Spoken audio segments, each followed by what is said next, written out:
ইসলামী জ্ঞানে বিশেষজ্ঞগণ দীর্ঘদিন ধরে সতর্ক করে আসছেন যে কিছু হাদিসে বর্ণিত ভবিষ্যৎবাণী অনুযায়ী বিশ্বে এমন এক সময় আসবে যখন মুসলিমদের ও ইহুদিদের মধ্যে এক চূড়ান্ত যুদ্ধ সংঘটিত হবে।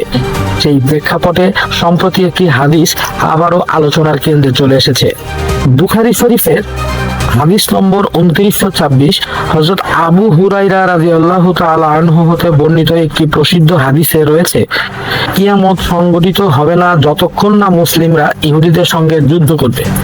ইহুদি পাথর ও গাছের আড়ালে লুকাবে, তখন সেই পাথর ও গাছ বলে উঠবে, হে মুসলিম, আমার পেছনে একজন ইহুদি লুকিয়ে আছে, এসো এবং তাকে হত্যা করো। কেবল গারকাদ গাছ এর ব্যতিক্রম হবে, কেননা এটি ইহুদিদের গাছ। হাদিসের এই অংশটি ইসলামী ইতিহাসবিদ, তাফসীরকার ও আলেমদের কাছে বহুল আলোচিত।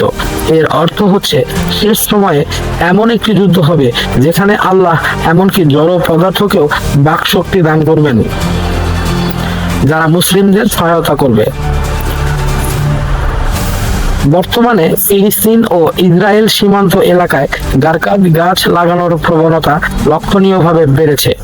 মিডল ইস্ট ভিত্তিক কয়েকটি গবেষণা সংস্থা ও কিছু ইসলামী গবেষক দাবি করেছেন যে ইসরায়েল সরকার ও কিছু ইহুদি সংগঠন কৌশলগতভাবে এই গাছ রোপণ করছে। তাদের মতে এই পদক্ষেপ কেবল পরিবেশগত বা সামরিক কৌশল নয়, বরং এটি হতে পারে হাদিসে বর্ণিত ভবিষ্যৎবাণী সম্পর্কে তাদের সচেতনতার ইঙ্গিত।